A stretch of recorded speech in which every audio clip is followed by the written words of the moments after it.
Bonjour, je suis Dr Kinimo Yao, phytothérapeute, chercheur.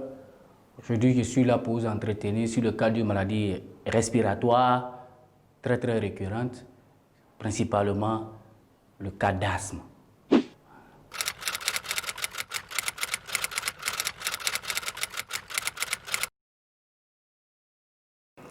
L'asthme, par définition, l'on pourrait dire que c'est une maladie respiratoire qui touche les parties des voies aériennes inférieures, d'où les bronches, et aussi se manifeste par des différentes caractéristiques telles que l'inflammation, une inflammation où on peut voir par exemple des œdèmes au niveau de l'épithélium bronchique.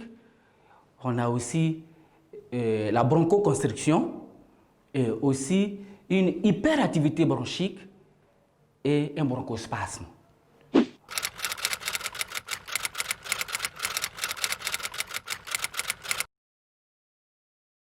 En termes de manifestation, il faut d'abord dire que comme c'est une maladie de domaine respiratoire, nous allons remarquer effectivement une détresse respiratoire.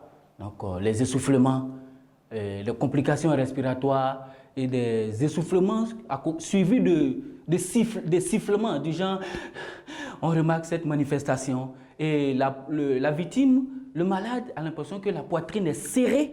On a une oppression de la poitrine et il y a la présence aussi de la toux. Voilà. Il faut reconnaître que l'asthme est une maladie qui met vraiment mal à l'aise le malade et même peut provoquer de sérieux dommages de santé.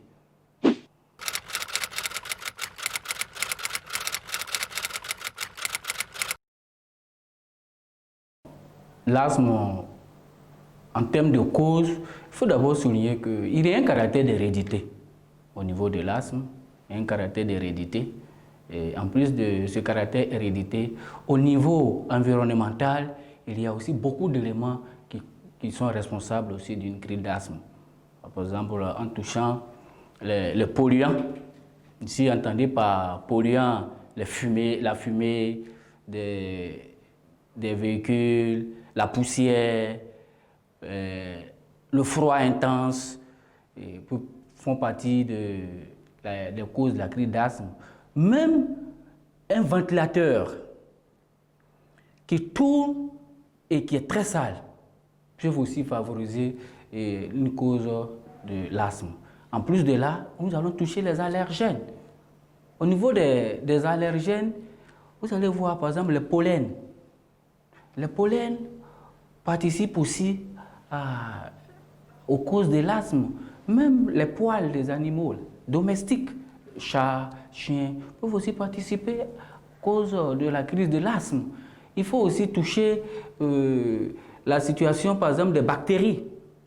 Les bactéries sont aussi des éléments qui favorisent la crise d'asthme.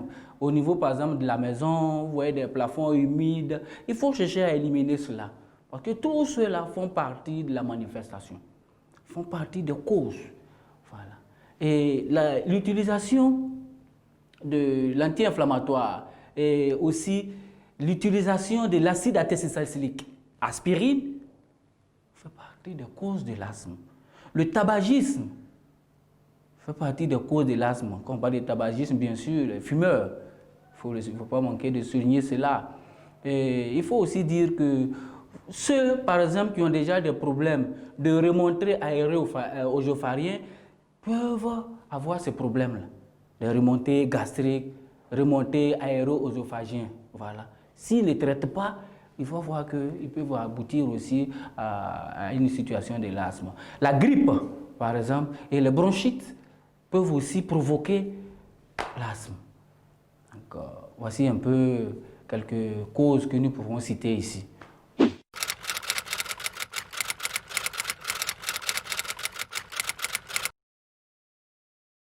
Pour éviter l'asthme, en termes de prophylaxie, bien évidemment, il faut éliminer les allergènes.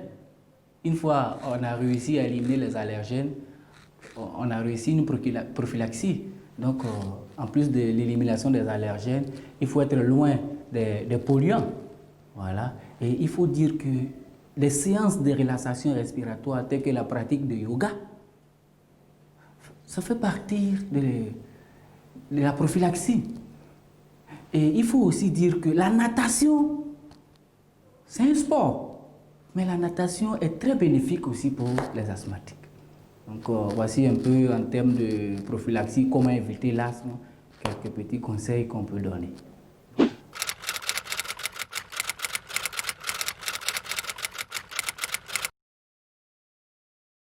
Au niveau de la pharmacopée, il faut d'abord souligner que tous les asthmatiques le savent et constatent. L'asthme n'a pas de médicament au niveau de la médecine conventionnelle. Au niveau de la médecine moderne, il n'y a pas un médicament typique pour la guérison de l'asthme. Donc, au niveau de l'asthme, je crois bien que l'ultime panacée, c'est de rejoindre la phytothérapie, rejoindre la pharmacopée traditionnelle. Eh bien oui, là, il y a des plantes. Un élément même que je vais vous donner, qui sera aussi très étonnant pour chacun.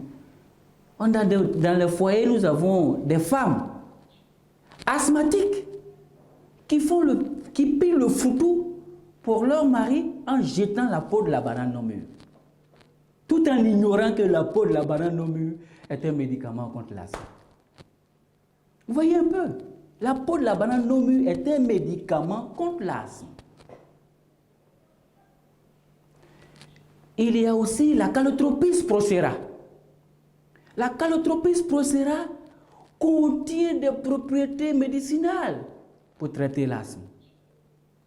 Le feu de fourgère traite aussi l'asthme, s'il vous plaît. Vous voyez un peu, nous avons des merveilles dans la pharmacopée. Nous avons des merveilles dans la phytothérapie. Voilà. Et à partir de tous ces éléments, nous avons mis sur pied des médicaments. Ici, nous allons vous citer Asthmoplus. Asthmoplus, même en période de crise, vous prenez Asthmoplus, ne serait-ce que 2 à 3 cuillerées à soupe, dans les 25 minutes qui suivent, allez, la crise est estompée. Vous poursuivez le traitement sur 21 jours, mais c'est plus qu'extraordinaire, on n'en parle plus, on avance. Voici un peu quelques exemples que nous pouvons donner dans la pharmacopée. Il y en a plein, mais nous ciblons quand même les plus pratiques, voilà, les plus actifs. Voilà. Donc, voici un peu un certain nombre d'informations, des renseignements que nous pouvons vous donner concernant la crise de l'asthme. Voilà, merci.